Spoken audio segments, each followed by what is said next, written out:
Sadistic Penguin Studios presents It's Getting Drafty in Here. Drafty old barn. The show of drafting random nonsense. I choose business ethics. And now, coming to you from his basement, a.k.a. Draft Headquarters, your host and draft master, Magnificent Stan.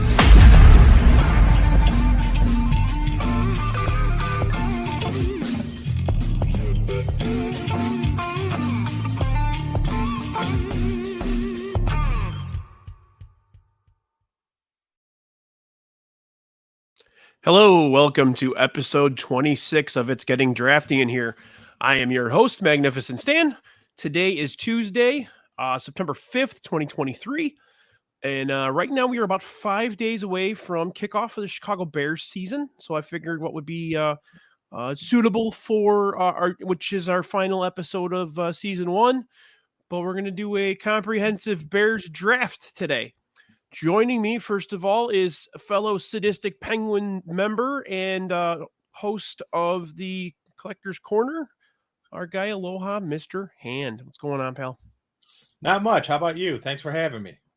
No problem. Had a long day at work today, but I'm going to push through and we're going to have some fun here. Can I say one thing real quick? Yes, sir. Bears had to get it out. We're talking Bears. about a certain team from Bears. a certain town. Also joining me today is our mustachioed friend here from the Chicago Sports Bums. This is now your third turn on the show? Yeah, I think it's my third. Yes. We got our buddy Johnny. What's going on, pal? Oh, I'm excited, man. I've been waiting for this ever since you told me. So I'm ready. I'm ready to go. Now Yumper said you had to brush your mustache. Did you brush your mustache bore the show? No, I combed it. I brush. I combed it. You don't have like a big brush that you. No, I can't go like a horse brush, like a horse hair just brush. a little comb, just to make everything Did you at least even. wax it up for us? I don't have it that long where I can do that, but I can make it a little bit longer. The next time maybe I come on here, maybe I'll grow it out. How about that? Now, are you going to eventually have a mustache that would be befitting of someone who would tie someone to a set of railroad tracks? It's possible. Yes. Nice. All right. So tonight we're doing a Bears. Someone be Peter. There we go. All right. Tonight we're doing a Bears draft. I made a little graphic for us. So we have 6 rounds. Each of us has to. You know what? I'm going to move hide that real quick. Each of us has to draft one of the following: a quarterback, a running back, a wide receiver, a tight end, a defense, but we're barring 1985's defense from selection, as well as a coach. And then overall, we aren't allowed to draft any players, coaches, or defenses from before 1980. I didn't want to talk about all time in football and leather helmets and bullshit like that. I want Red Grange to enter our conversation tonight. So just basically, I made the the year of my birth as the year of contention for tonight's draft. So there's that. I have our board up and ready to go here.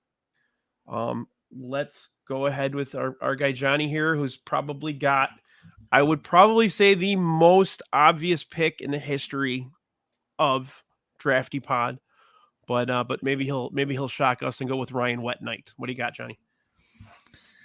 Man, I gotta go Kyle Orton. No, I'm just kidding. I'm gonna go with my guy, everybody's guy. I mean, this is no surprise to anybody. If you're even like doing this whole draft, I gotta go with Walter Payton. Sweetness. I mean, I don't have to say too much of what this guy did throughout the years. I mean, he retired early as well too. I mean, that's like another thing too. Like he could have continued going on, but he stopped at certain age, kind of like a Barry Sanders type. When he retired as well too, but he retired earlier.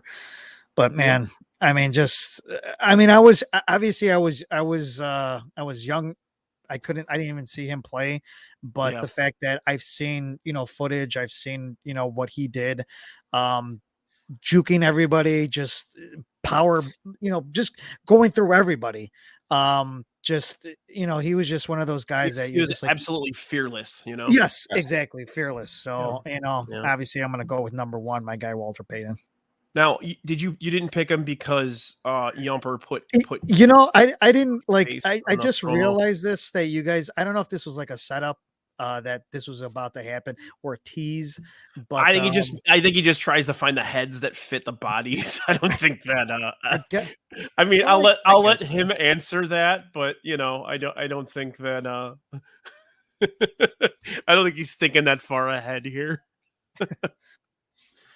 But yeah, I mean, there's no dispute that he's the greatest player in the history of the Chicago Bears. yes. I mean, someone did mention Curtis Enos, and he's close. I did once Definitely see for a second. I did once see a guy at a Bears game wearing a Curtis Enos jersey, and he put a piece of tape over the back, like in front of the E, and he wrote a P in. So that was Of a good. course, yeah. Oh, and Baloney's mentioning my favorite player of all time, Dane Sanzenbacher. We used to call him Sausage Bacon. But yeah, I mean, you can't. There's no dispute here. Walter Payton's obviously going to be the number 1 pick here. Most well-rounded offensive player possibly ever. Top 3 in both rushing and receiving for the Bears. And you know what? I think that's more of a commentary on how just putrid the Bears offense has been for 100 years. But well, and not only that, but I would also add that he was probably better as a quarterback than a lot of the quarterbacks we've seen in our lifetime. He had a cannon. Whenever he did throw, it was always like a 40 or 50-yard pass, Yes. Yep. He did. There was a game in '85 against the Redskins where he threw a pass to McMahon. Yeah, McMahon running on the sideline. Yes. That was an 85. Yeah, I remember that one. He was falling over. That was a fucking amazing catch by Jim McMahon, too. Yeah. For a guy who got hurt all the time, he was pretty damn athletic. And also in '84, I want to say they lost McMahon with the lacerated kidney. Yep. Then they had Steve, they say Jimbo is our man. Jimmy can't do it. I sure can. This is Steve. They lost Steve Fuller. Then they had Greg Landry, I want to say, as like another quarterback. And when did they get Tom Zach was on the team in '84 too, wasn't he? No, he was an '85 draft. Okay, so he was okay. Okay, yeah, in '85. But Peyton wound up lining up as quarterback for, I want to say, a significant portion of the game. That's crazy. And they basically ran like a modified wishbone. And it still worked. Yes, it did. That's so. Pete singing the Steve Fuller section of the Super Bowl Shuffle. I was pretty hammered at the ball game on Friday, and I sang the entire Steve Fuller section of that one. So I hope you were impressed that I knew every single lyric to that. Yeah. Sadly, I do too. Fun Walter Payton fact. In my very, very, very brief high school football career, I did play against Jared Payton. And he was Walter was actually on the sidelines for those games. Was he on the sidelines or on the roof? He was actually like a volunteer coach freshman year. He wasn't that sick yet. Nobody knew he was sick yet. Yeah. And Jared was, I knew Jared in junior high. We used to go like when my school and his school would go on like trips to DC and Springfield and stuff like that. We'd always go together. So I did get to like meet and hang out with him a bit. He was one of the best soccer players in the United States, under 18 at that point, and must have known that Walter was not going to be around that much longer because he jumped into football. He was pretty good. I mean, he played quarterback the first like freshman and sophomore year, and he wasn't very good. Yeah. Once they moved him to running back, he was one of the best in the state for a while there.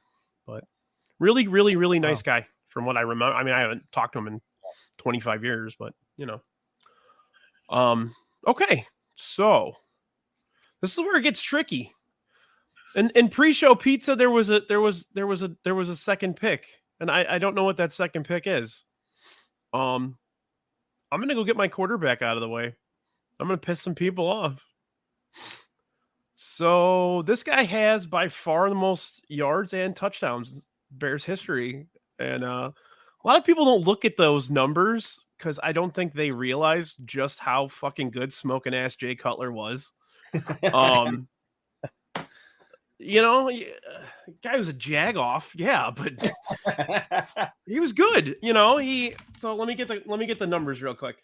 Yes, he is the number one quarterback in passing yards all time for the Bears. So he was with the team for 8 years.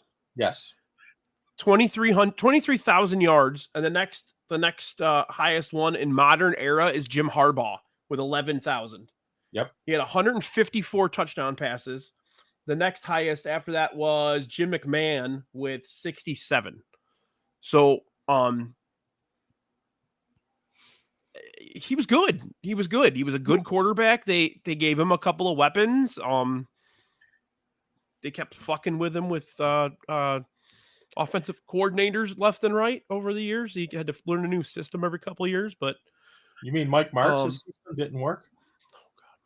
Oh God, should I pick him as my coach for this one? Yeah, who needs a tight end? You know, Mike Marks. Who needs a tight end? Yeah. I don't have a cigarette with me, Dougie, but I haven't smoked in 15 years. Let's not open that can up. But yeah, I think it's pretty indisputable that he's the best, unless you want to go with the guy that's got the job right now. But I mean, you can't do that yet. Right. I think it's also, and you're going to find out as we go along this draft, just a pretty large commentary on just how putrid the Bears have been over the last, 43 years. So try 100, but well, I mean, on the offensive side, try 100 years. I mean, I'm only 42, so I don't even know, I don't know who's on the team in the 70s. But all right, let's go. What's your first round pick, Pete? My first round pick has to do with the footing and the foundation of the Chicago Bears. And we know that this is a team that has always been built on defense. So my first pick is the 1984 Bears defense, because that defense still, I believe, holds the record for most sacks. For sacks, yep. It was like 72, I think it was. Yes, it was 72. And I think, who was it? The Vikings had 71 in like 98 or 99 or something like that. Yeah. But what I would recommend to people, there is one play that epitomizes the 1984 Bears. In the playoff game against the Washington, then Redskins, so don't shoot me for saying that, Little Joe Washington took a pass from Joe Theismann, and Todd Bell knocked him into next week. The video is available on YouTube. I highly recommend anyone go watch this play. Did he lead with his helmet? Oh God, yes. Oh, absolutely. That's all they used to do. A few years ago, I bought a DVD set of the 85 Bears that had every game on it in the playoff games. Yeah. Oh, that's awesome. I don't know how Gary Fensick can talk or walk or holy shit. That guy used his fucking helmet as a nuclear weapon. So did Doug Plank. Ooh. With Doug Plank, if there was a hole this big, his helmet was going in it. And another play I can suggest you go to YouTube and check out is Doug Plank and Jimmy Giles. Because Doug Plank looks like a bull waiting for Jimmy Giles to catch the ball, and he knocks him horizontal to the point where Doug Williams, the quarterback, is running down the field screaming for a penalty. And the Bears are just looking at him like, he's soft. What was the difference in terms of personnel from 84 to 85? I know Fridge was a rookie in 85. Fridge was a rookie. Al Harris and Todd Bell sat out that year. So they were replaced. Harris Mike Richardson, was replaced by Wilbur Marshall. Yeah. Who was on the team in 84. That's a good replacement. Yeah. And Todd Bell was replaced by Dave Duerson, who Buddy Ryan hated Dave Duerson. Hated him. Interesting. But those were the two components that were switched out. And then Fridge, switched out Mike Hartenstein in like week 5 or 6. Basically Fridge became a starter right about the time he started carrying the ball too. Well, a lot of people could argue that towards the tail end of 85 that Wilbur Marshall was the best defensive player on that team. That's how good Wilbur Marshall had gotten. Yeah, I've heard that as well too. Yeah. I would argue that the weakest player on that defense in 85 was Mike Singletary. Whoa. And okay. But again, being the weakest part of the best defense in history of the sport is fine. Like he was by far the weakest linebacker because you had Wilbur Marshall and Otis Wilson. Right. Otis Wilson single-handedly broke Danny White's back in that Dallas game. Just running up, and Wilbur Marshall knocked Joe Ferguson into the next month, or I should say into 1986 when he hit him in that game in Detroit in 1985. Yeah. But so the first pick is the 1984 defense. It's a good second one. It was on my list. Yeah. Second pick, because I get the wraparound pick, is I am torn between 2 picks, but I have to go with this one. He's the punky QB known as McMahon. When he hits the turf, he's got no plan. Now, he's like the number 4 quarterback or number 5 in all-time passing yards for the Bears. And think about that stat with how injured he was. I mean, he got injured in 84 against the Raiders with the lacerated kidney. He got banged up in 85. Then the Charles Martin body slam in 86, which would make most pro wrestlers today look, cringe and fear.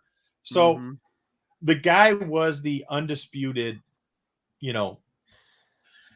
leader of the offense, if you will, with Peyton, because Peyton did encourage him to not follow the plays that were being brought in by the coach. Yep.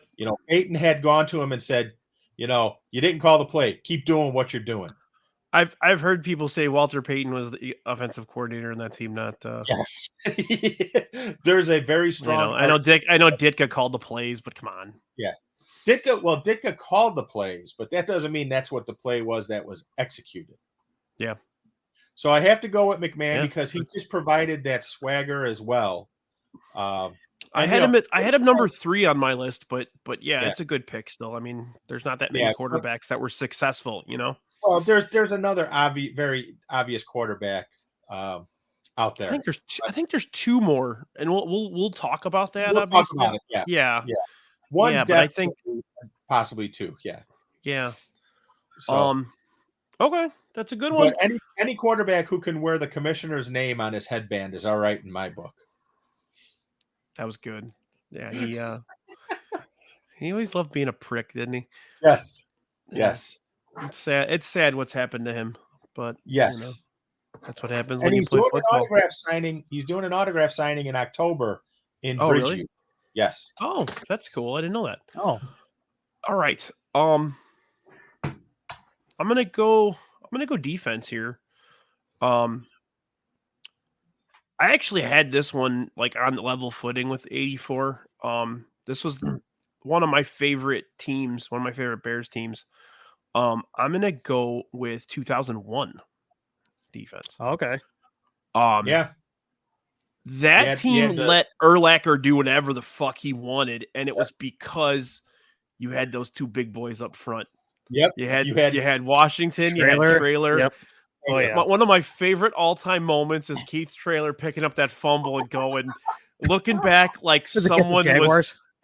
He was running like the fucking boogeyman was coming after him. So he was running like he wanted someone to catch him so he could fall down and catch his breath. Yeah. He was trying to pass the ball to somebody. Right, and that was the year, with the 2 walk-offs with Mike Brown. Yes. And that they had was that the year they had R.W. McCorders too? No, I don't think so. I don't know. I'll have to look that up while we're talking here. Because that's the year they had David Terrell and Anthony Thomas as rookies too. Yes. Uh-huh. I'm just looking it up real quick here because they had a couple of cornerbacks that were really good too.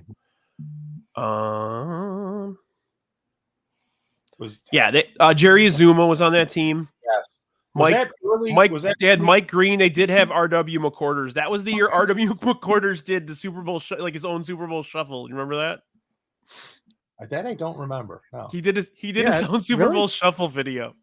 Oh, I'll have to look it up later. Huh. Yeah, and that they had the two other linebackers. They had Holdman and Rosie Colvin. Yeah. I think Rosie led the team in sacks that year. And then they didn't want to pay him, and he went to the Patriots. Is that rookie year Peanut Tillman? I don't know. No, I think that might have been. He might have been. Yeah, it might have been later. Yeah, the big end that they had, the two ends, Brian Robinson and Philip Daniels. Yeah. Yeah, and then Azuma was the nickel, and then they have Mike Green Walt Harris and McQuarters were the starters. Okay. So yeah, I mean that's that. There's another Bears team a few years later that their defense was excellent, but yes. Okay, 03 was Tillman's rookie year. Okay. Peanut punch. But yeah, I want to get defense out of the way. I was gonna do running back, but it doesn't here. Johnny's already got his running back, so I can wait. Yeah. But okay, let's go. Let's go. What you got next, Johnny? You got two here. All right, so I'm gonna wait quarterback because obviously there's a lot of slim pickings at this point, but I'll hold. I'll hold up. You have the pick of the litter at this point. You know what I mean? Exactly. Yeah, I'll hold up for if just a little bit. If the litter's just a big pile of crap, but Yeah. Right. I'm gonna go with tight end on this one. I'm gonna go with Greg Olsen. I was pissed off when they hired Mike Martz and he decided just to say, hey, we didn't need him. Obviously, we just talked about this. And that was such a dumb move because him and Cutler were like, I thought they were just going to be, they were just doing so well with each other. And Olsen had a very good, a couple good years with the Bears. Obviously, he got traded to Carolina, and obviously he had almost I would say a Hall of Fame career. I mean, he's definitely going to be in the Hall of Fame when his time's around. But man, I remember one of his games was that playoff game that he had against Seattle, where he was just like they couldn't cover him. Like he had 2 touchdowns, he had 113 yards. Like nobody could guard him at any time because he was such a big guy. So, and then after that, I mean, he's 5th all time in receiving yards as a tight end, but 2nd in touchdowns. So definitely, yeah. And he had a short career here. So yeah, right, exactly. This was because of the short stint. I mean, look at how his records were with the Bears. Yes. So yeah, I mean, Greg Olsen, like 100%. Now, as far as my next pick, I'm going to hold off on defense as well, too. Yeah, you got to pick it a little. Well, yeah, same Pete, thing, too. Pete and I got the same thing, so. Yeah, I got to go with the coach here, man. And the man, the myth, the legend, I got to go with Dave wants that. The mustache. Yeah. Yeah, fellow mustachian, Mike Ditka. Too on point, Mr. Mustache. Yeah. You got a forehead the size of Mike Ditka's mustache. What's that song from Serengeti? Yeah, I mean, and I know too that everybody's gonna say like, oh, when Mike Ditka was around, it was like Buddy's team and all that. I get that whole rivalry between both of them, but Mike Ditka one of those America's best teams, like when they used to have that on the NFL Network. He said that neither one of them won a championship after that or were good after that. So, sure. They just gelled together. They worked, even though I'm sorry, they didn't gel together, but like I said, I mean, regardless of whatever animosity they had with each other, I just think that they, low key, they did work, well with each other. So, yeah, I definitely have to go with the coach. It's a good pick. It's a selection where he is indisputable number one. So Yes. Yeah. Well, He he's won number Super Bowl, two, so but number one isn't qualified for this. yeah. Tressman, No, Papa Bear. Papa Bear. Yeah. All right. Yeah, Ditka. He's a prick, but he, Yes. And I will say this: if you ever get the chance, ask MSS to tell his Ditka story. He told it on the 108 podcast 4 or 5 years ago. But I'm sure if you ask like a personal Ditka story. a Ditka appearance story. Oh boy. Okay. Well, alrighty then. Mhm. Okay. It's my turn. I think I'm going to screw Pete over. Yeah. I'm going to go ahead and take Lovie Smith as my coach. We'll leave Pete with the the task of having to figure out the third one here. My Lovie pick was is just good. My pick is going to win this draft for coach. You'll see. I have strategery going on. Lovie Smith, he helped. He did a really good job. He took a team to the Super Bowl that really probably didn't deserve to go to the Super Bowl. I mean, Rex Grossman was a freaking quarterback. Yes. So yeah, I mean, he I think he far exceeded expectations here. He got fired after an 11-win season for some fucking reason. I don't know why, but they let him go. And then he kept helping us all these years later by winning a late season game last year and giving us the number 1 pick. So yeah. Thanks for DJ Moore, Lovey. DJ Moore. Yeah, exactly. Rex is our quarterback. And a second first round pick next year too. Yes. We're gonna have fun. Hopefully it's a low pick. It's gonna be. We're just gonna draft nothing but offensive linemen next year. Let's just do that, please. Yeah, high pick. Yes. Yeah. We'll talk about the Bears after this round a little bit. Yeah. So what do you got, Pete? All right. So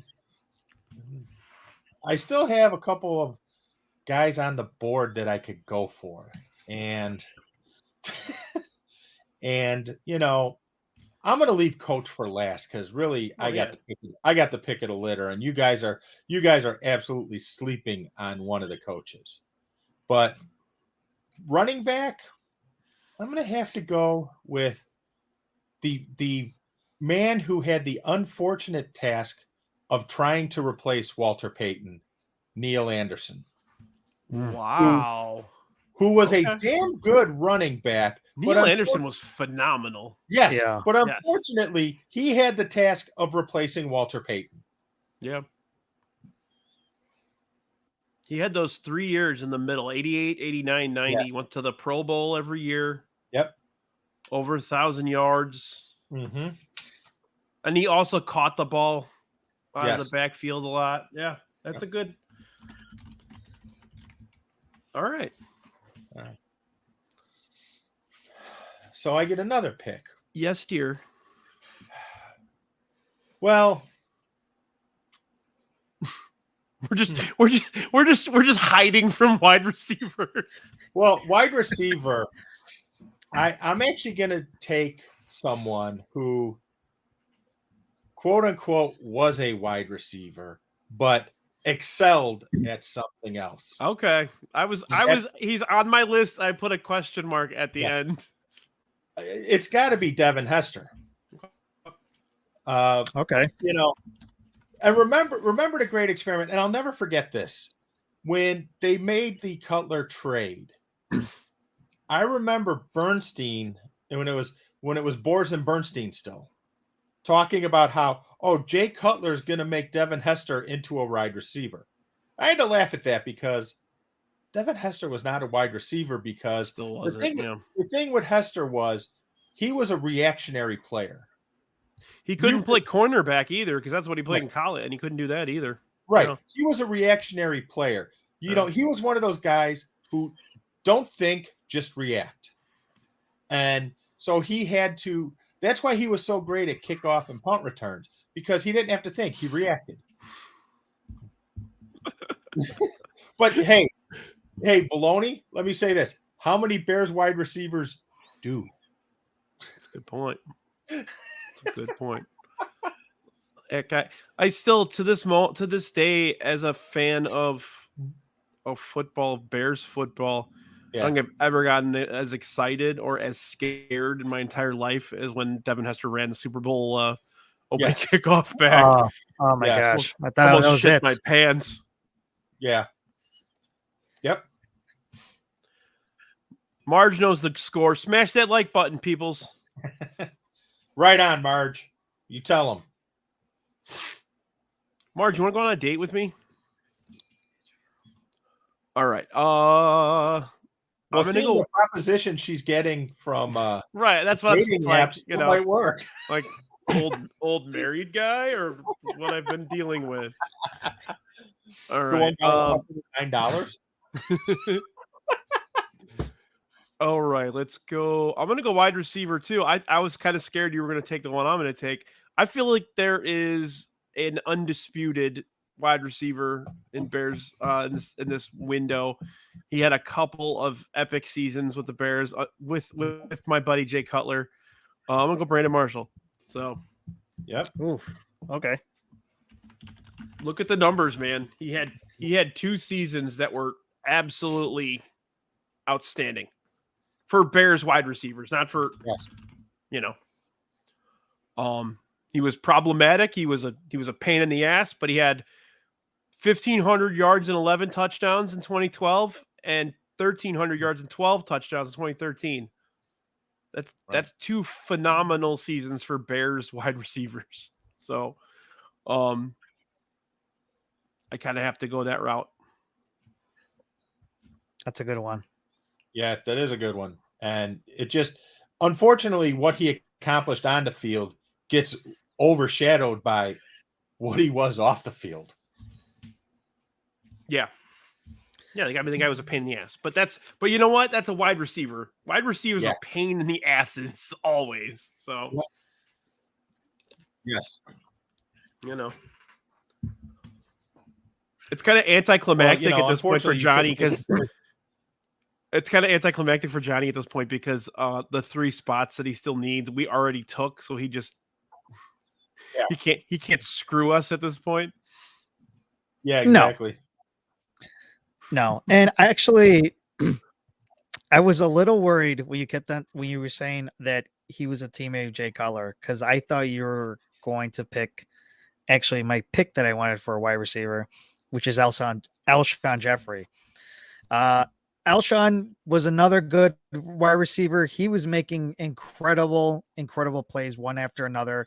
And it was like a Minnesota game where he just like went off and had like I think he had like I think he still has a Bears receiving record. I think it was like 200 something plus yards that particular game.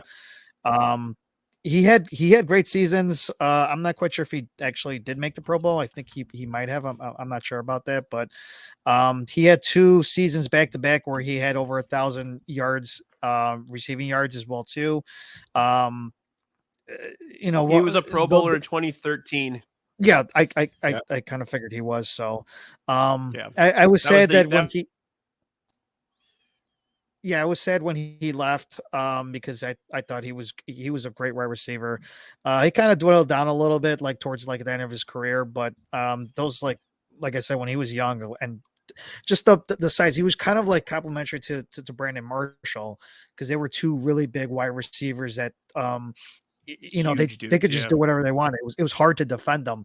And I just think that Jay Cutler, like, obviously other than Brandon Marshall, loved throwing it to Alshon Jeffrey as well too. So he's my pick.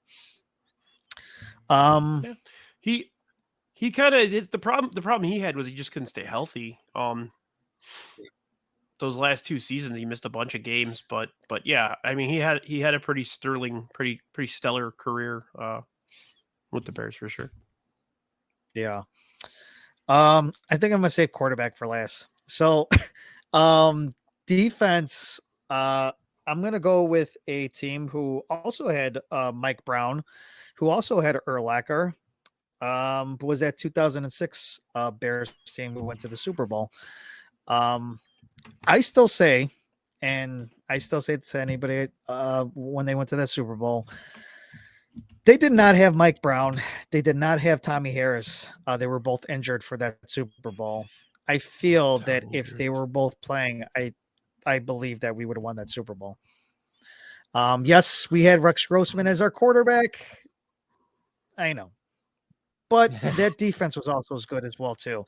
I mean, Lance Briggs. I mean, you had who was the other linebacker? That was well, that was a Hunter.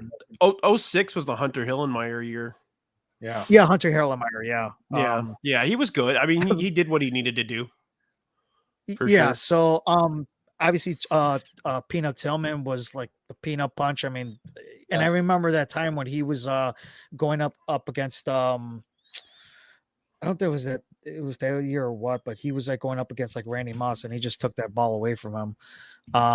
But I mean, just that whole team that from front to back, they were just pretty much loaded. And I just thought that they could have. I thought they could have won the Super Bowl. Their pass rush was sick, man. Yes, because they had Mark Anderson, who just couldn't stop getting to the quarterback. They had Tommy Harris was really good at getting the quarterback, but they also had Ogulnier and Alex Brown too. So yes. And who was the other lineman they had that got in trouble? Tank Johnson. Tank Johnson. Thank you. Yeah. Tank was always a pain in the ass. Yes. Yeah. But yeah, I mean, Mark Anderson had 12 sacks, and he was the third. Rookie season. He was the third end. He was a third end too. He wasn't an every down guy. Yeah. So, yeah. No, it's a good defense. I kind of argued with myself a little bit over 06 or 01, but I love me some trailer in Washington. Well, I don't think you could go wrong in either one of them. No, you can't. No, for sure. Okay. Well, I guess I'll take. Yeah, I guess I'll go tight end. Because I like struggled with this initially, like just kind of looking over everything. I'm gonna go with a guy who had kind of a short run with the team, but put up some pretty big numbers in a couple of years. Martellus Bennett. There are a couple other options, but I feel like his peak was way better than the other guys. So, no, that's good. Guy was nuts, but he was good. Yes, I got the crazies on my team. I got freaking Brandon Marshall and Martellus Bennett. Well, there have been several crazies on this team. Should we create a crazy player column? Might be a good one. Was he the one that was talking about the dinosaurs? Yes, that's Carl Everett. Oh, that's Carl Everett. But wasn't he talking about dinosaurs as well too? He did. Yeah. Yeah. Yeah, he was out there, man. He was a little crazy. He wasn't like reckless crazy like Brandon Marshall. He was just legit like nuts. Yeah, Alonzo Spellman would definitely be number one. Yeah. Yes, absolutely. When Mike Singletary has to come and help the SWAT team get you out of the house. Yeah. Yeah, you got problems. Yeah, a lot of younger Bears fans don't know about Alonzo Spellman. They really if you get a chance, do some reading, man. That guy was legit fucking bonkers. And the scary thing is Spellman had all the tools. He would have been a superstar. Oh God, yes. He'd have been our LT man. No, I'm kidding. Yeah. But he'd have been really good. Yeah. Oh, absolutely. It's a shame that what happened with him, but he had all the tools. He really did. Yep. He was dominant at Ohio State, wasn't it? Yeah, it was Ohio State, wasn't it? I don't know. I think it was Ohio State. That does sound right. That does sound right. Yeah. Texas A&M. Oh, never mind. Oh. Yeah, I mean that's another guy. It's funny for a team that is notorious for being bad in terms of a passing game. That guy's peak was the 3 years he was with the Bears. Yeah. So he had a good season afterwards in New England, but not as good as he did with the Bears. Yeah. 2014 Bears, man. They won 5 games, but they had some offense. Yeah. Kind of funny. That was the first Trestman team, I think. No, was that the second? Was it the second? They went 5-11. I think that was. Yeah, the it was year the second because the first year he won 8-8. Yep. Yeah, Okay. because that was the year they had back-to-back 50s put up against them. Jesus Christ. Okay, we're gonna relive the Mark Trestman years. Yes. Why wouldn't you want to? You know, Whenever he did a press conference, I just want to punch him in his face because you could tell he's just so full of shit. His stupid shit-eating grin on his face, and he is always like, "Well, we really tried hard today." Like, fuck you, Fred Rogers. Get out of the press conference. Sorry, Brandon. You didn't think we were gonna talk about Bears the last 40 years and not bitch a little bit, huh? Yeah. Yeah, grow the football. Oh God. What a great line that was. Oh, that's God, right up there with Pedro Gaffal trying to talk about culture. But so okay. You know what? Wait a minute. That's who Gaffal is. He's Mark fucking Trestman. I said that all year. That's definitely a good comparison. It's pretty accurate. Mark Trestman is someone else. Too. He's an aw shucks. Yeah. Mark Trestman is someone else too, and I'll get to that at some point. So are we saying he that looks like Gollum? No, there's someone else he looks like. So if we send Gaffal to Canada, he's going to succeed then, right? Yes, absolutely. Okay. Absolutely. Fair enough. Probably lead the Blue Jays to a World Series. Because Trestman led Toronto to the Grey Cup, didn't he? A couple times. Yeah. But all right, so I have a tight end and a coach left. Well, I got to go with the tight end first. And ladies, please close your ears for a second because this can get rather graphic. When watching the Bears back in the day, me and my friends would always cheer for this player in this format. We want Moorhead. We want Moorhead. So got to go Emery Moorhead. You know, even though his son was on the Colts team that beat the Bears in the Super Bowl, still got to go with Emery Moorhead. He was the safety valve for the Bears teams. Not a Hall of Famer by any stretch of the imagination. Okay, none of the tight ends are real. I mean, Olsen, right. But he did more outside of the team. Right. Okay blocker, okay receiver. Obviously, a great scene getting chewed out by Ditka by having his face mask grabbed on Monday Night Football and being screamed at. So I got to go with Emery Moorhead there. I remember that. Yes. And then speaking of Monday Night, speaking of that, I've been contemplating. I already talked to Beef and Chorizy about it. And they thought it was a good idea doing playback, but putting the YouTube clips of the Janet Davies playing against Bears. Oh God! I think I'm gonna try doing that if I have time this week. And if you've never seen, if you don't know what that is, right before the Super Bowl, right? Yes. So it was Saturday night, I believe. Like the lead-in. Okay. So Janet Davies, and if you don't know who Janet Davies is, she's been a sports reporter personality in Chicago for 40 years. And she did with Mark King Greco the last couple New Year's Eves that guy. Right. Oh yeah, yes, I forgot about that. Yeah. Anyway, she did a show right before the Bears were in the Super Bowl '86, and it was her playing a jukebox, playing songs on a jukebox, and there was a song that went with each game, and it was all music of the time, and it's phenomenal. So I think I'm gonna do it if you guys want to come hang out on playback one night and we'll watch it. Absolutely. Because like when they play Miami, they play like "Mama said there be days like this." But it's really fun and it's different than like the NFL Films ones. It's a lot more just upbeat. But yeah, it's local. Anyway, it's more. It's not polished like the NFL Films at all. Yeah. Yep. So when I was doing my little cheat sheet for tonight, I could not figure out a third coach that made sense. So I'm dying here. What do you got, Pete? I have one. Oh, God. And this is going to win me the draft. So My coach. Do you know who this is? Gollum? Right, but I found a picture of him as a youth, and this is why he is my coach.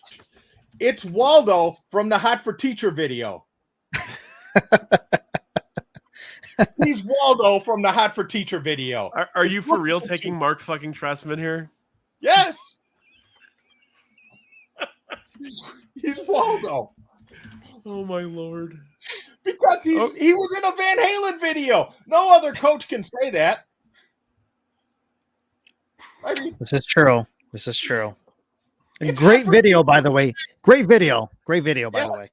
Did he bring his pencil? Give him something to write on. Yeah, that's the best work he ever did. I brought my pencil. Give me something to write on, man. What's the David Lee Roth one? He's like, give me a glazed donut or a glass of anything to go. Oh, Yankee Rose. Yeah. But yeah.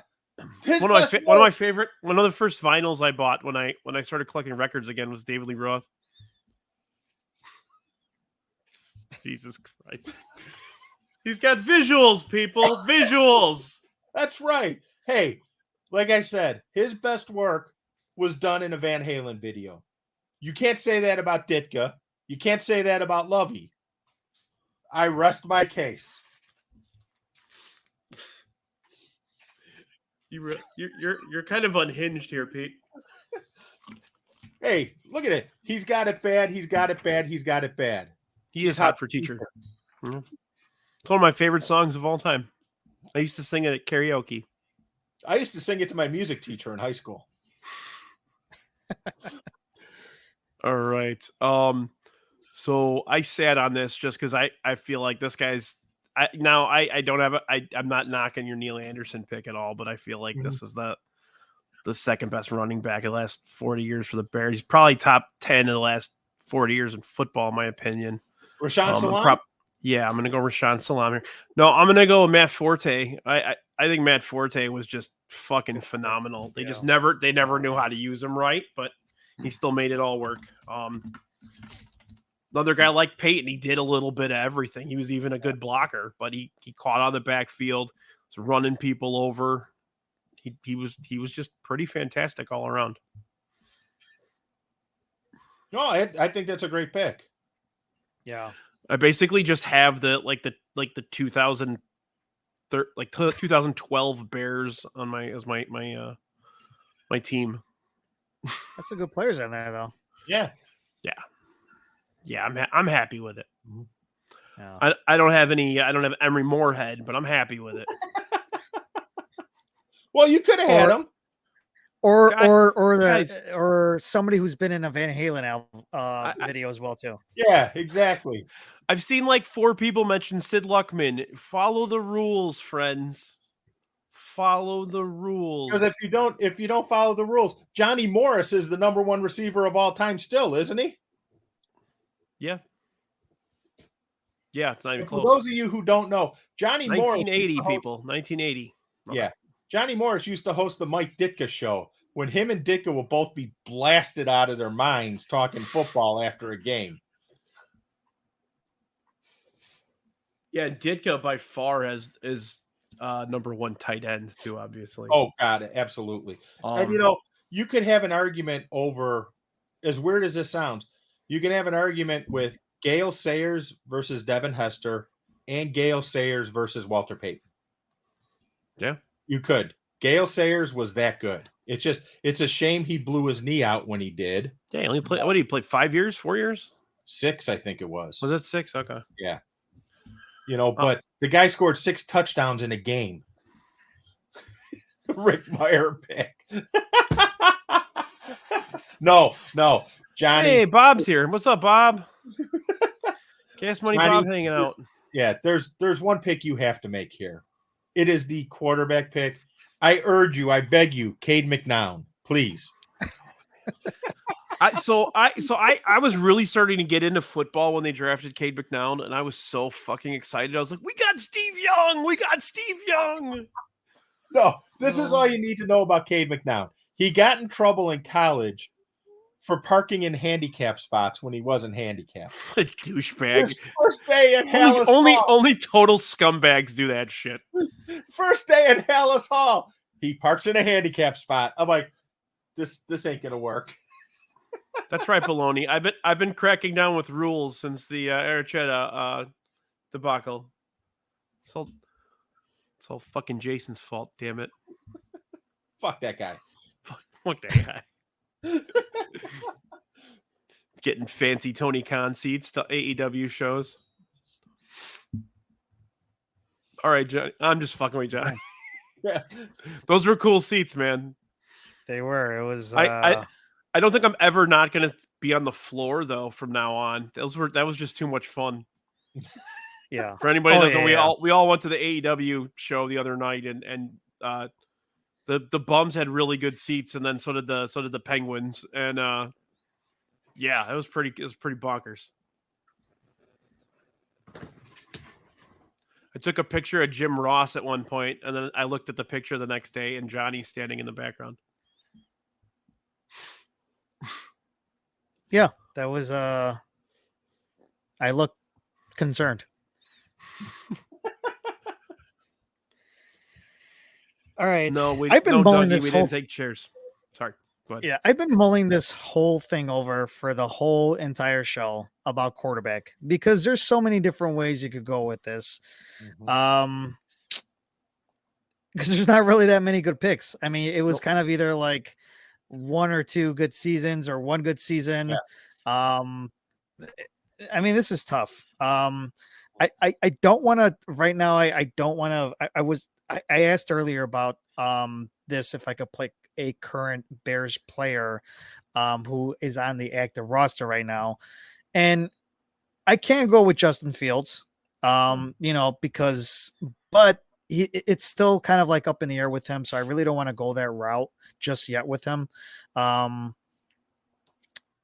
But if I'm going to pick somebody, this is probably going to shock everybody. I don't know if this is going to make me lose the draft or not, but just looking at his statistics of all-time I know records, who you're going with. You're going with. Okay, go ahead. All-time records. I mean, if I'm going to have a decent running back, a wide receiver, a tight end, and a defense and the coach as well too, I mean, I got to go with the guy who has the all-time Bears touchdown record in a season.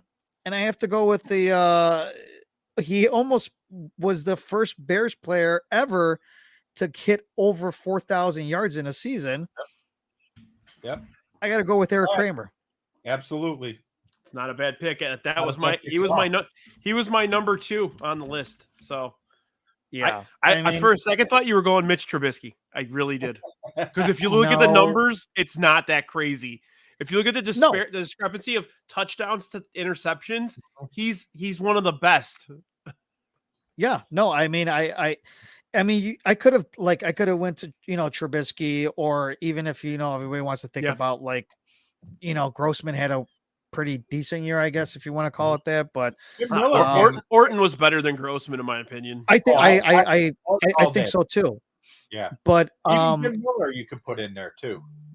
Yeah, but Eric Kramer's numbers, I mean, there is no 30 touchdown quarterback ever in a Bears season. We're the only team who hasn't had a 30 touchdown quarterback, and he came close back in it was 1995. So yeah, and with the style of play the current guy has, I don't think he's going to get 30 touchdowns either. No. Maybe if we count rushing. Yes. If you count rushing, he'll get 30, but not through the air. No, yeah, I mean, I was while researching, I'm like, if I don't take Jay, I'm like, I had Jay Cutler in my mind the whole time. Yeah. When I got the number 2 pick, just because I think it's such a huge drop off. But again, Eric Kramer was fucking good for a couple of years there. Like really good. Yeah, he wasn't with the Bears for long, but I mean, just the time that, I mean, he had obviously that one big season, and then he just kind of had subpar seasons. So I think he had a huge year in Detroit too, didn't he? He did. Yeah. Okay. That's what the Bears signed him after he had his huge year in Detroit. That's what it was. Because if I remember correctly, the Lions signed Scott Mitchell from the Dolphins. Oh God, that guy sucked. And Kramer came to the Bears. Yeah. I was just looking at it. Oh yeah, no, he really didn't have any big years before that. Right. He just started the year before he came to the Bears. He started 4 games. He won 3-1. Mm-hmm. So he had a few like really big games and then didn't really play after that. Huh. Yeah, that was definitely tough for the quarterback because I'm like, you could. Yeah. After that, after like Jay Cutler and Jim McMahon, like where the fuck do you go after that? Right. Exactly. Right. Kramer was definitely. I was debating between McMahon and Kramer, but the opportunity to show a prop and sing a little bit of the Super Bowl Shuffle, I couldn't pass it up. Then there's Jim Miller. Don't discount Jim Miller. Jim Miller was. I mean, he was a good quarterback for the Bears until he got busted with a performance-enhancing drug that he said he bought at GNC. Even Harbaugh was pretty good, but he threw too many interceptions. Yeah. Now, do you guys know who has the highest quarterback rating in the history of the Bears? It's Harbaugh, isn't it? No. John, you got a guess? Oh wait, I think I know who it is. Anybody in the chat know? Is it Kyle? No. No? Okay, never mind. I don't know. It's Mitch fucking Trubisky. Of course it is. Yep. He I keep in mind, so 64 touchdowns and 37 interceptions. That ratio is better than pretty much anybody the Bears have ever had.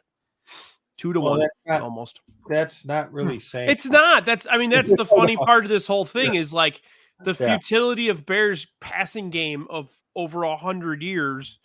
Right. This is like a perfect example of how depressing it is to be a Bears fan, And I think, one thing I want to add too, people need to understand, you look at Peyton, you look at Neil Anderson, even Forte, for example, they would not be the same player in this era of the NFL. They just wouldn't, because the game is completely different. Well, they wouldn't use them the same way either. Right, exactly. I mean, even if they still had the ability, they still wouldn't. Yes. They wouldn't use them the same. Yeah, it's a vertical game, not a horizontal game anymore. Well, and it's also a fresh legs game these days, especially with running backs. You're not gonna don't hand the ball off 42 times. You can't do that. Right. Well, because the joke was always with Peyton is in the early '80s was Peyton left, Peyton up right, Peyton up the middle. Punt. That was the Bears offense. Yep. And it's just one-dimensional. Oh, one-dimensional is an understatement for what it was. And you could, for the offense you see today, you could thank Bill Walsh for a lot of it with the invention of the West Coast offense and everything else. And then Dan Marino and I was gonna say Shula pulled it around a bit too. Yeah, Dan Marino and the Mark brothers, Mark Clayton and Mark Duper. Yep. Yeah, those guys were unbelievable. Mm-hmm. Yeah, when you watch clips of Marino, you're like, that guy could do it at any era. Oh, I think he would throw for even more. That arm was just nuts. It's not only the arm; it's the release. Yeah, he was so fast, and if you look at Mark Clayton and Mark Duper compared to the size of the receivers today. These guys were what, 5'10", 5'11". They weren't built like they are today. Marino would be throwing to guys who are like 6'3", 6'4". That's more reach that they could have. That gives an even bigger window for Marino to throw the ball. Gigantic target to throw to. Yeah, he didn't need it. Could you imagine if Dan Marino had fucking Megatron for a bit like that? The game would have been broken. It would have been there would have been like a hole in the middle of the field where the vortex came open because of those two. It's like the streams crossing in fucking Ghostbusters. Imagine him with Randy Moss. Yeah. Or Larry Fitzgerald. Larry Fitzgerald is amazing. Think of that speed with the Marino pass. Okay, I'm going to say this one more time for you, Jason. We can't draft Mike Ditka as a tight end. My Lord, pay attention, please. Yes. Please, for the love of God. Did anybody He's probably very drunk right now. Jace, He's lost. HBIC? No. He didn't have a drink. All right. We discussed, did you guys think about best Bears backup quarterback of all time? Oh my gosh. You asked us to come up with one. I did. Now, are we talking about the actual best or just like the one that like everybody like shit their pants over and then they were terrible? Well, that's been pretty much all of them, isn't it? Shane Matthews? The Shane Matthews band? Because I saw someone wanted Moses Moreno. Henry Burris. Oh, yeah. Justin Deere. I mean, the list is endless. It's Kyle was the best backup yumper, but he ended up becoming a starter. Yeah, and we were able to trade him for Jay Cutler. Yeah, what was the joke? The running joke? The most popular athlete in Chicago is the backup quarterback. Yeah, because every year in the preseason, these guys would throw for 300 yards, and I want P.T. Willis out there every week. That magic kid looks like he could be the next Joe Montana. Right? No, it's Joe Montana. Oh, Joe Montana, there you go. Okay, can you make? I want you each, and this is spontaneous. I didn't ask them to come up with something, so if it takes a second, that's fine. Yeah. I want you to come up with something positive and something negative that we're going to see in the Bears season. Okay, I can go first. I'll be honest with you, the positive and negative are directly tied to each other. This is Justin Fields' third year. It's his make or break year. So you will find out whether or not he is the quarterback of the future. If he is, you have a shitload of draft capital next year that you can use to fill other pieces. If he is not, you have 2 number 1 picks. Depending on where they fall, you could get another quarterback if need be. Yeah. I mean, I think the Bears are in an outstanding position either way you look at it because they have those 2 first-rounders for next year. Yep. And if Fields is bad and they have a bad year, the Bears will have a high draft pick.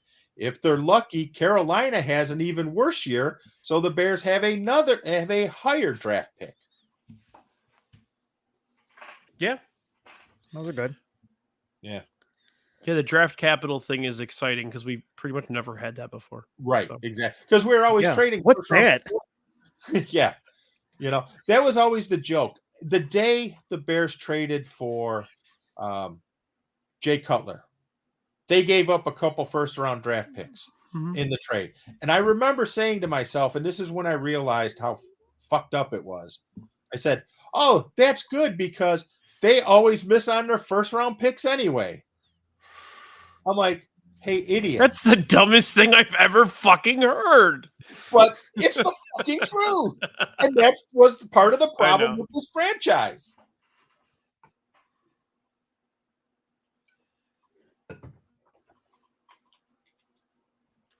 All right, Johnny, you got Yeah. Obviously I'm around the topic of Justin Fields here. I think he's gonna have a really big year. With all the weapons that he got, the offensive line still, I would say, a little bit of a question mark. I kind of wish that Tevin Jenkins was healthy because I think that would have really bolstered up the offensive line.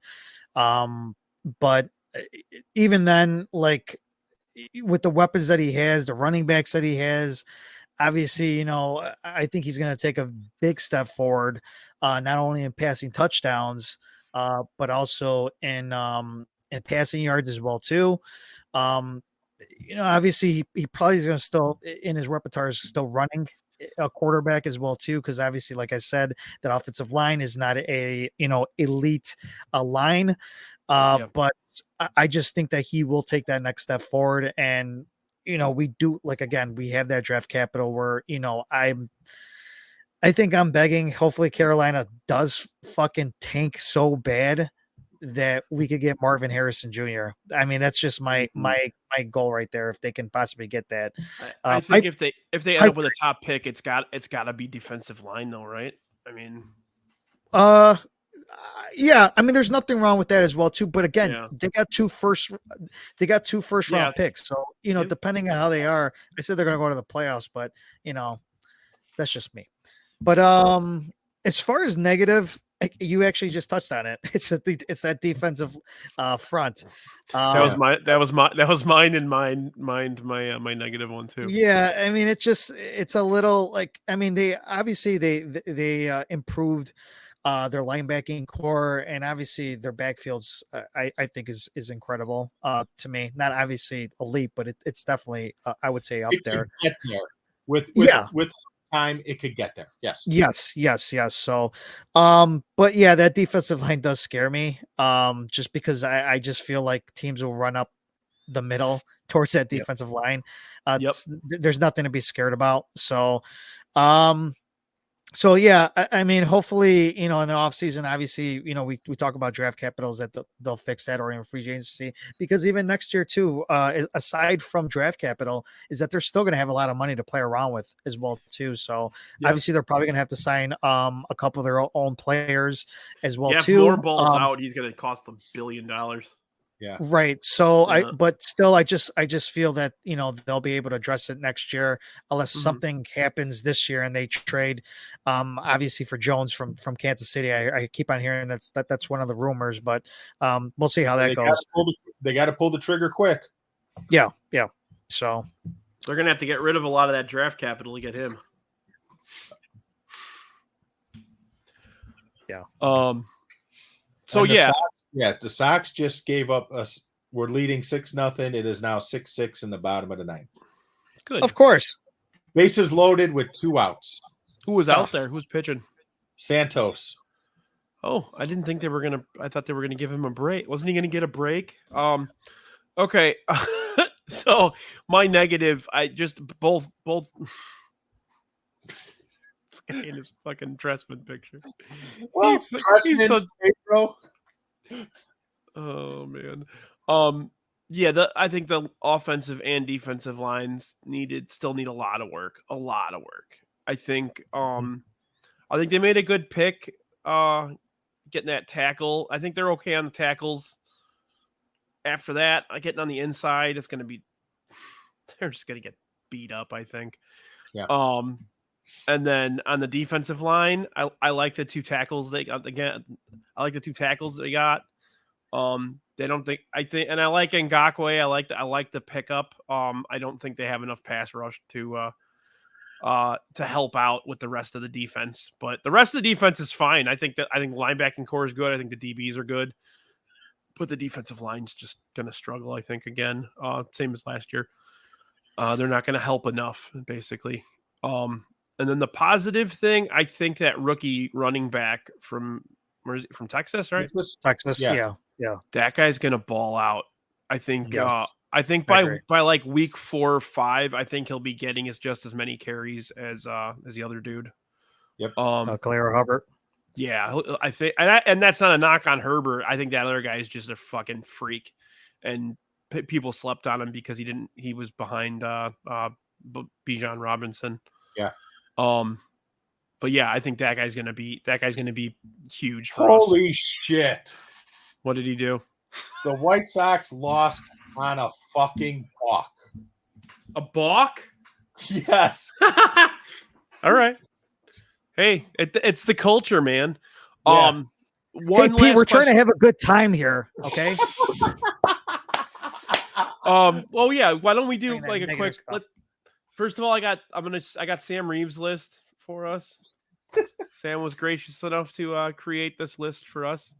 So his all-time fantasy draft, we got Craig Krenzel at quarterback, Brock Forsey, or as I call him, Brock Foreskin at running back, Javon Wims at wide receiver, Jesper Horsted, probably one of the best names next to Al Afalava in the history of the Bears, And then on defense, any Chris You Conte forgot. defense. We want more heads. He picked the right coach though, right, Pete? Yes, he did. Fun fact, Chris Conte, do you know who his grandpa is? Oh, I do know this. Oh shit.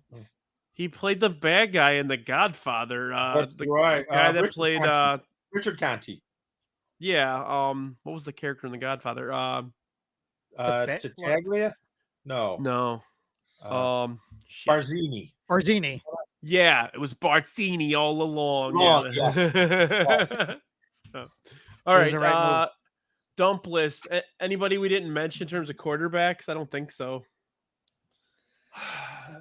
Jim Harbaugh wasn't bad. I mean, not great. Here, I want to show you something real quick. Jim Harbaugh.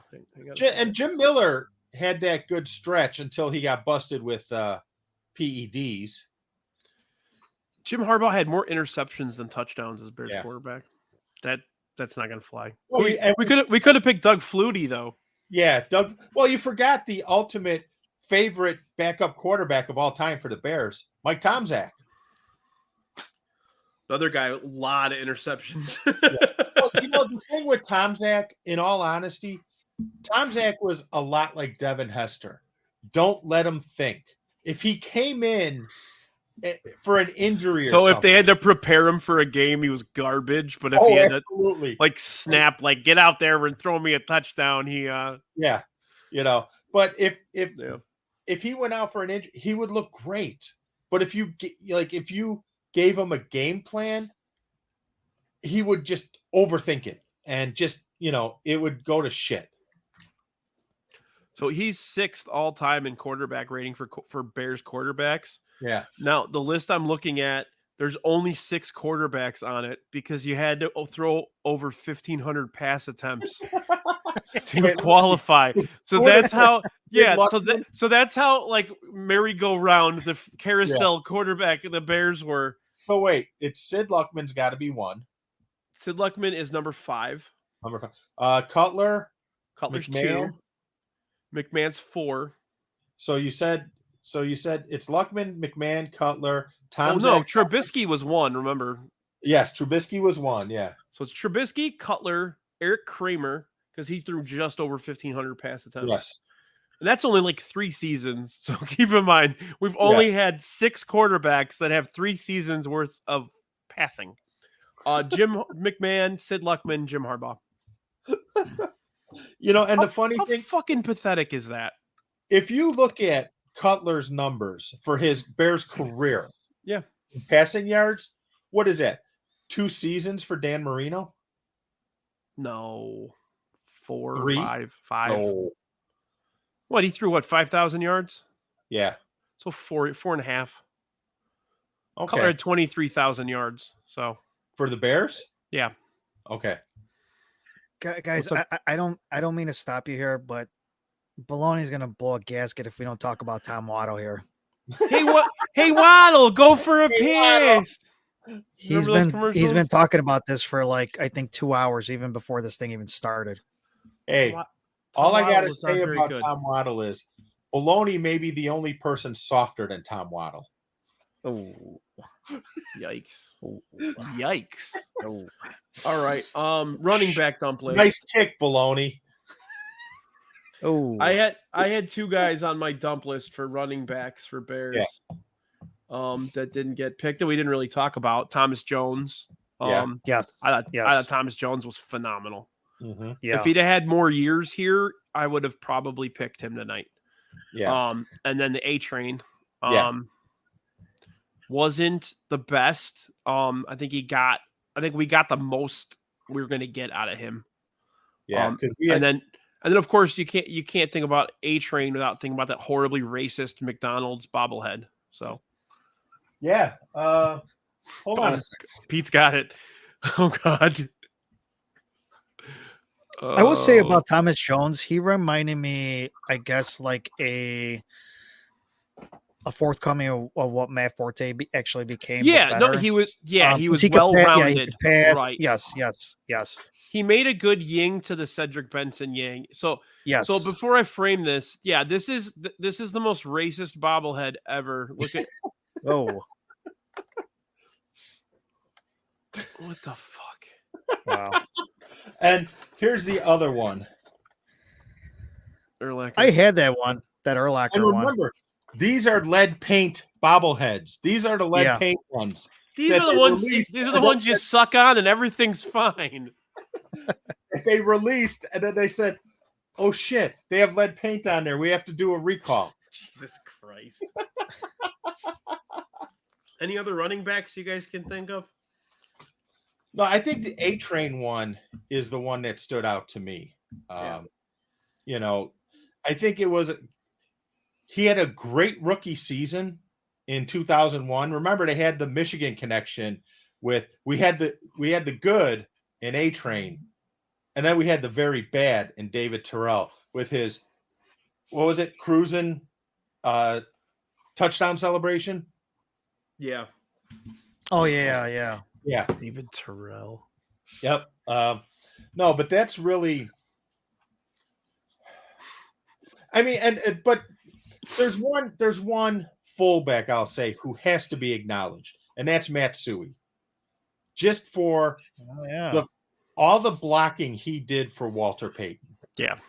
You know, you have to give Suey credit because does Payton break the record? Yeah, probably. Does he get as many yards as he did? Probably not without Matt Suey. Hey, the offensive line was pretty awesome in front of him for many years too. Jimbo Covert was a monster. Yes. Yeah. Jimbo Covert in the 85 NFC divisional round against the Giants single-handedly handled Lawrence Taylor. He did. Single-handedly, he took care of Lawrence Taylor. Kept him at bay. Yep, which was especially the coked up rage Lawrence Taylor, which was a tough task to do. No, Yumper. Marion Barber does not count. What about Edgar Bennett? Does he count? So I have two more running backs. right. David Montgomery had a solid career, Mhm. and then the guy before him, Jordan Howard. Jordan Howard was really good.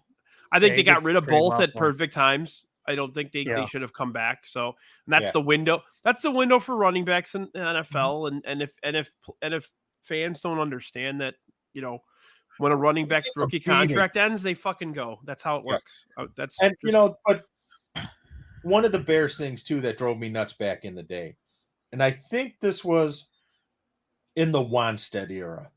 Yeah, is they drafted Rashaan Salam and Darnell Autry. And if you remember, Salam won the Heisman Trophy for Colorado by running sweeps. Yeah. Running to the sidelines and breaking it and taking off. And Darnell Autry for Northwestern made his money running between the tackles. So the Bears, in their infinite wisdom, decided to try and have Rashaan Salam run between the tackles and Darnell Autry do the sweeps. And it was like, what are you people thinking? This isn't. I don't think Autry had NFL talent to begin with, though. I don't disagree with you. Yeah, I don't. Salam's going into between the tackles, and all he's doing is fumbling the ball because he doesn't know how to carry it in between the tackles because all he did was fucking sweep.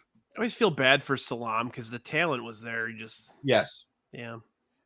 I'm just remembering all these flashbacks now. It's all coming back to me. Fumbles and that was bad. Well, I will say though, as far as like running backs, like over the recently through the years, they've been pretty good. Yes. You know, like you guys mentioned we've done a good job. Howard, David Governor, like Matt Forte. Through the years, I think we drafted pretty well with even in the 90s, we had like Raymond Harris and guys like that did pretty well. The ultra back. Yeah. Good old Brad Muster. Oh God. That guy, for someone so big, he was soft. All right. Wideouts. I had a couple. Curtis Conway was good. Yumper mentioned Curtis Conway just now. Yeah. And then Yumper actually also mentioned the other one, Marcus Robinson. Marcus Robinson That guy at his peak was really, really good, but it was too short. Yeah. People sleep on Dennis McKinnon. That guy would get some tough yards for you back in the day. And I seriously thought of taking him as my wide receiver, but I'm like, I'm really going like old school heavy. So I wanted to get some diversity in there. Sure. But I mean, don't sleep on Dennis McKinnon. That's the guy who got you the tough inside yards. You know, the thing is, he always went over. He was always over the middle. Yeah. Yes. Yeah. Yep. And you had the dynamic of you had McKinnon who was going to go over the middle and get the tough yards. Then you would hope you could spring one with Willie Gault for like a 50, 60-yard completion. And the thing with Willie Gault was and Olympic speed. If you threw Willie Gault a pass and he caught it, he was going to have a great game. If he dropped it, don't even bother throwing to him again because he's going to suck. Right. That's how his hands were not great. No, absolutely not. No. He was really good at getting separation, getting open though. Yes. So yes. You kind of put up with it. I do have to say something that Dougie put out there, and I think that he should get an honorable mention is Johnny Knox, because I think he had some pretty decent years, and the fact that he got injured young, you don't know what his potential would be. He wasn't like all flashy, but he was fast. He was definitely fast, and he, obviously he had that unfortunate accident that pretty much ended his football career, but yeah, I think Knox would, I would say would definitely be up there as far as like a talented, Bears wide receivers. Yeah. Who was the Bears receiver whose career ended in Philadelphia on the AstroTurf? Do you remember that? That wasn't Knox? No. No, Knox was here. Yeah, Knox happened here. Yeah, it was here, yeah. What year was it? Do you remember? Like 87, 88, somewhere around there. Yeah, that would I don't know. I can't remember his name, but he basically he got a cleat caught. If I remember correctly, he got a cleat caught in the AstroTurf in Philly, in Old Vet Stadium, and his kneecaps, like he dislocated his kneecaps or something like that. It was it was the end of his career. So I'm looking at 88 right now. I think it was a different year because that was McKinnon, Ron Morris, Wendell Davis, and Wendell Davis. Was it Wendell Davis? Okay. Yes. Must have been a different year because he played 16 games that year. Might have been 89. Yeah, he only played 14 games. Yeah. He was young too. Yeah. But Wendell Davis wasn't bad either. It's a shame his career ended early. Well, I mean, like all those other, like that team had like Dennis Gentry too, and McKinnon, Ron Morris, Wendell Davis. It wasn't bad. They just McMahon could never stay healthy after a couple of years, and that was the year Tom Zach took over because Harbaugh sucked, and that was the thing though. They never had it after McMahon. They struggled so badly with quarterbacks that who knows if they had talent in the wideouts, And that's an absolutely fair point because after McMahon, you got into the Justin Deere, Moses Moreno, Paul, just all these different guys who was like, who's this week's hot quarterback pick for everybody, Yeah. Yeah, they kept Harbaugh around way too long, I think. Yeah. Remember when Harbaugh almost took the Colts to the Super Bowl, though? 1 yard short. Oh, yeah, it was against the Steelers, right? In the AFC Championship game. Yep, 1 yard short. Yep. And then we had 94, we had Steve Walsh. Yep. Oh, gosh, I forgot about him. And then that was when Kramer took over. Yeah. Dave Craig. Oh, God. Yeah, that was miserable. Dave Craig was like 80 years old by the time he came to the Bears. Roberto Garza, Yumper. Have you ever seen the Roberto Garza super donut at the grocery store? They used to have them. They're like frozen glazed donuts. They had Roberto Garza's face on them. They always had him a Jewel. Tight ends. The only one we didn't talk about that I thought had a good career here was Desmond Clark. Yeah. He was really good. All the There's- other ones were kind of just like, it was almost like for like 10, 15 years where they like plug and play tight end every year. They didn't really have like a consistent guy. I would You- think that even like you could probably say, like I said, I know he's not up there as high, but I just think another guy that I really liked was Zach Miller. You know, obviously he had that bad injury that happened. I think it was in the dome or something like that. Didn't he get his like foot caught or something happened? I forgot. His leg basically blew up, right? Oh, was it against the Saints? I think. Yeah, it just blew. Yeah. Yeah. He only played 33 games for the Bears. It kind of felt like a lot longer, didn't it? That's what. Yeah. But I know that Cutler, like that was his like one of his like good like favorite targets as well too when he was playing. So there's only 1, 2, 3, 4. And you forgot the tight end with the best nickname, Tim Reitman, RoboCop. There were only 11 Bears tight ends in the history of the team that had over 1,000 yards receiving. Not a season for their career here. Oh my gosh, that's terrible. Ditka, Emery Moorhead, Desmond Clark, Martellus Bennett, Greg Olson. So that's the top 5. Yeah. Then you go to Ryan Wetnight. Oh God. Oh yeah. Cole Kmet.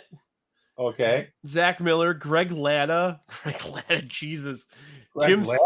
Jim Thornton and Keith Jennings. Oh yeah, Keith Jennings as well too. Yeah, I forgot about him.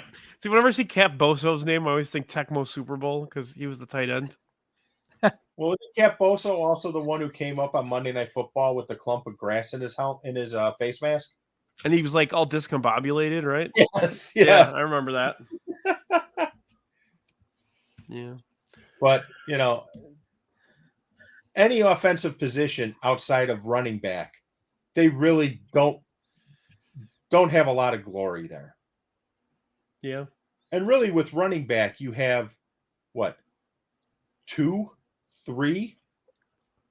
Because, Peyton and Sayers put the bar so high for every other. Right. It's really not a fair assessment. You're right.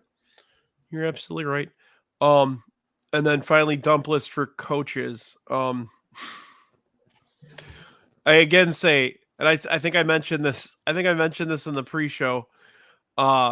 There's only 3 head coaches, and since George Halas retired, there's only 3 head coaches in Bears history with winning records. That's Mike Ditka, that's Lovie Smith, and that's Matt Nagy. So, well, Nagy did it because he had one great year, and then 500 the rest of the time. And then there's only 1, 2, 3. There's only 4 coaches that made the playoffs more than once. Wait, Ditka, Nagy, Lovey. Oh, does George Wannstedt? count? No, Wannstedt. Yep. Wannstedt? They've Wannstedt. Two playoff appearances, 1 win. Oh no, I'm sorry. 2 playoff games. Yeah, 1 year. One year. Yes. Because they beat the Vikings. That's even more pathetic. So yeah. Because they beat the Vikings on New Year's Day, I want to say 1995. Then they went to San Francisco and they basically refused to throw the ball to the Deion Sanders side of the field. They've only won 10 playoff games since George Halas left. Yeah, and you figure Ditka has what? 1, 2, 3, 4, 6, 5, 6. Okay. Yeah, Lovey's got 3, and Wannstedt has 1. Yep. That's insane. I hope this Bears team turns it around because now this started getting depressing. And first when Pete started talking about the White Sox, it had to bring that stuff up, and now that stuff is depressing. I planned this episode, and the closer I got to it, the more I realized like this is going to be kind of sad. Yes. But yeah, hey, hopefully we got some good stuff coming. We have a guy running the team that is doing things that are unconventional to us, and that's probably good. We have a coach that seemingly is good at communicating with his players, which is something Chicago doesn't know anything about. Yeah. I'm not hopeful for this season, but I'm moving forward. I'm excited. It's baby steps. Yeah, baby steps. And you hit the nail on the head. They're doing things that it seems strange to us because we've never seen it done before, but it's standard operating procedure for a quote unquote normal franchise. Right. It's nice for us to be conventional, but Yes. to us it's unconventional because we're just used to screaming at the clouds, Yeah. And I have a message for Bears fans. I've heard Bears fans say this to this day that, the Bears need to run the 46 defense. There's two giant problems with that. Two. One, you don't have the talent level to run the 46 defense. You just don't. Well, they also figured out how to beat it. That Don Shula figured out how to beat it. I mean, Well, Dan Marino figured out how to beat it with a super quick release. Right. You get those short passes, quick release, those slants, those outs, like you're going to beat them like that. And that was the variation of the West Coast offense that Bill Walsh put in place to combat it. Yep. That's why they beat the Bears in 84 and 88. Yeah. And if you really watch those games, they really don't use the running game. They use the 5 and 10 yard in and outs as sort of a de facto running game for them. And just let them beat the other team with their legs. Yes, exactly. And the other thing people need to remember about the 46 defense, if any team ran that defense today and was successful at it, all their players would be suspended at one point or another. A lot of CTE, man. A lot of CTE. Yes, exactly. Can't do that anymore. I again say I don't know how Gary Fensick can walk around in society without like a drool cup and be successful as a businessman too. And then on the other end of it, you got Jim McMahon, who, I remember reading a story a couple of years ago where he went to the grocery store and he was walking around the grocery store and he forgot how to get home. He forgot what he was getting, what he's there to buy. He had to call his wife and have her come pick him up because he didn't know how to get home. Like, wow, that's the saddest thing ever. Look at Dave Duerson. Yeah. I worked in the same building as Dave Duerson many, many years ago. Oh, really? Yeah. Yeah. I used to see him on the elevator. Him and Bo Jackson actually had an office I was in Lincolnshire in the building that I worked in. You know who also had an office on the other side of the complex? Ditka. Steve Bartman. Oh God. Whoa. I was working there when the Cubs thing happened, and the next day there were like 50 freaking reporters in the parking lot. They had to have the security get rid of everybody. Jeez. Yeah. Good. But all right, this has been a good one. I always enjoy. I haven't had a nice Bears conversation in a while. I honestly have kind of turned myself away from football over the years and kind of starting to creep back in. So it's nice to have this conversation. Nice to reminisce on stuff I remember about the Bears. And the thing is, right, don't expect the Bears to win the Super Bowl this year, or I don't think they're going to make the playoffs. But what you want to see is progress. They won 3 games last year. If they win 7 or 8, that shows they're on the right path, and they will be able to identify where they have holes still, and with all the draft capital and with all the money, hopefully address all those holes. Yeah, and they're on their way. They're on their way up, and it's a slow burn. That's people who don't understand that. They didn't watch what the Cubs did with their team. They didn't watch what the White Sox tried to do with their team. And obviously, bad analogy, and but yeah, it takes time. And remember, it's only 16 or 17 games now, not 162. So over under. Yes. Let's do over under 8 games. Victories? 8 victories, you're saying? Under. I say 7. I know Johnny's going to go over because he said they're going to be in the playoffs. Yeah, I'm going to go over. Yeah, I'm going to go over on that. I mean, we were talking about this yesterday, so. I'm going to go under because I think they're going to probably win 7. They're going to go like 7 and 10, something like that. Yeah. Well, But I wouldn't be surprised if they went 11-6 or 10-7 either. Yes. Last year, I mean, if you take last year as an example of what they're capable of, they lost a lot of games in the fourth quarter last year. Mhm. A lot of games in the fourth quarter. So, all I got to do is clean that up. Yeah, and it all has to do with the same problem. One of the biggest problems the White Sox have. They had no depth. So guys would be gassed by the time the fourth quarter rolled around. And that's why teams were, you would watch them at halftime going, okay, looks pretty decent. And then the third and fourth quarter would roll around, and you would just see the talent level of a lot of other teams versus the Bears. It almost seemed like they were trying to lose. Yes. The second half, but I don't think they're going to do that this year. That last week, they were certainly trying to lose to try and get that number 1 draft pick, and Lovey helped them out immensely. And the funny thing is, Lovey knew he was being fired. They told him the day before he was being fired. So he said, fuck it. Yeah. Yeah, exactly. Good. Fire me? Okay. Fuck you guys. All right. Fuck you guys. Screw you guys. I'm going home. All right.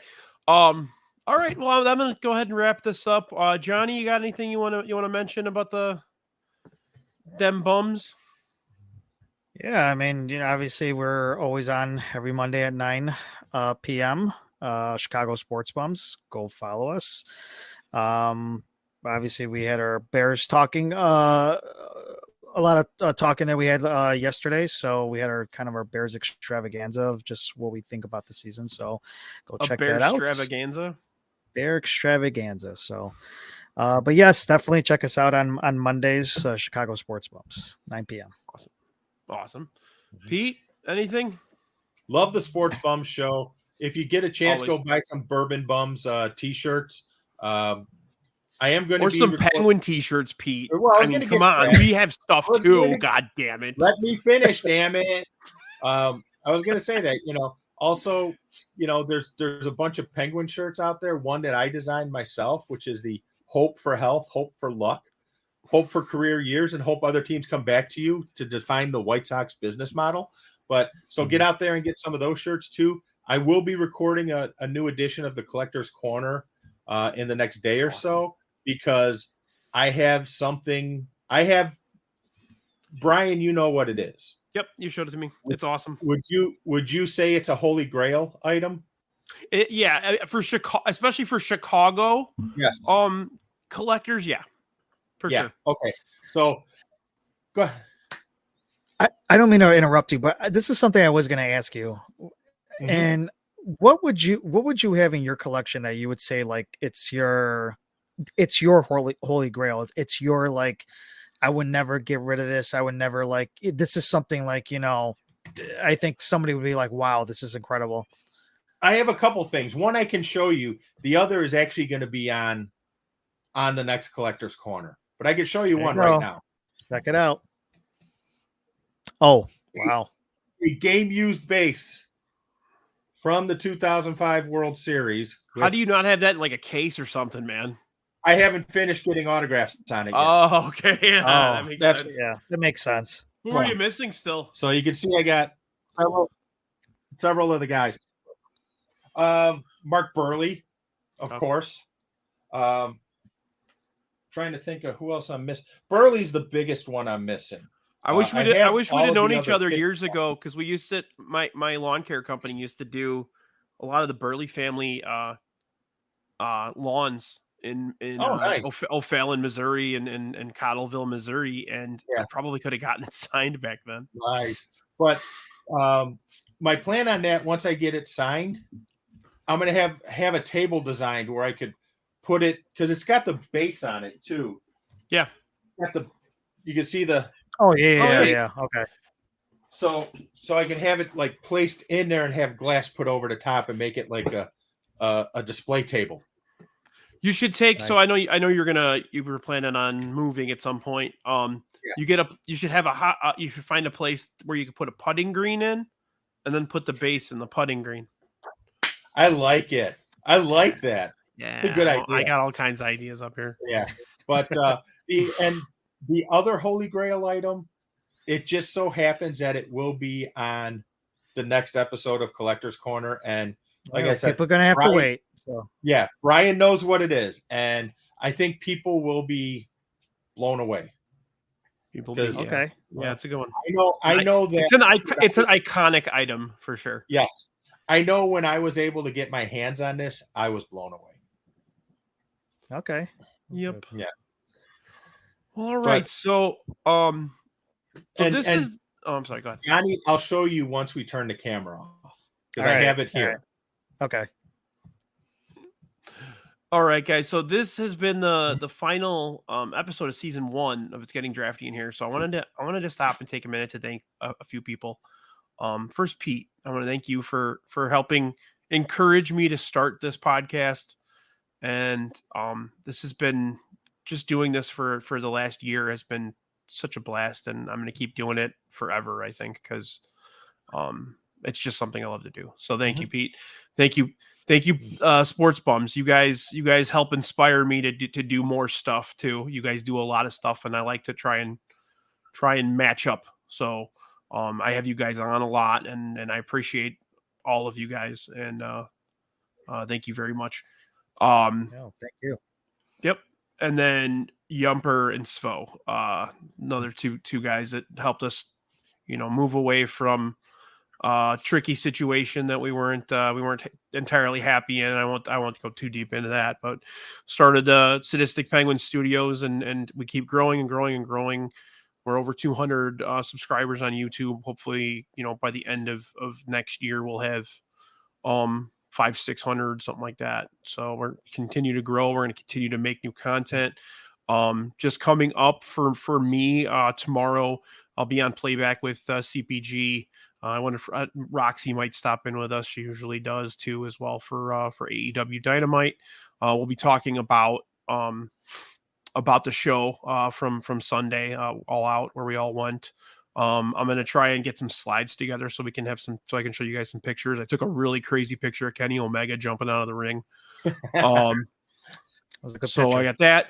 Saturday, we're going to do playback again. Svo and Brewhan Luke, who they have a new podcast. If you guys haven't checked out Eugene to Tallahassee, phenomenal stuff, college football. But we're going to be doing the Oregon Texas Tech football game on Saturday. So please feel free to stop in and hang out with us. We would love to have each and every one of you. So please. And then September 26th will be season 2 premiere, where I'm going to take a few weeks off a Drafty Pod here. We have 6 members to our panel for that episode, so it'll be the biggest one yet. We are going to do a pretty comprehensive, gigantic Simpsons draft. So with a follow-up show the next night, actually, I'm going to have Baloney and Johnny. I invited you. If you want to come on, please feel free. We're going to do like a roundup afterwards to kind of like break down the draft. Awesome. So yeah, that's what's moving forward. Please subscribe to the Sadistic oh my god, did I just fucking do that? Sadistic Penguin Studios. Wow. Sadistic do I have to clip that out? Sadistic Penguin Studios. Please please subscribe.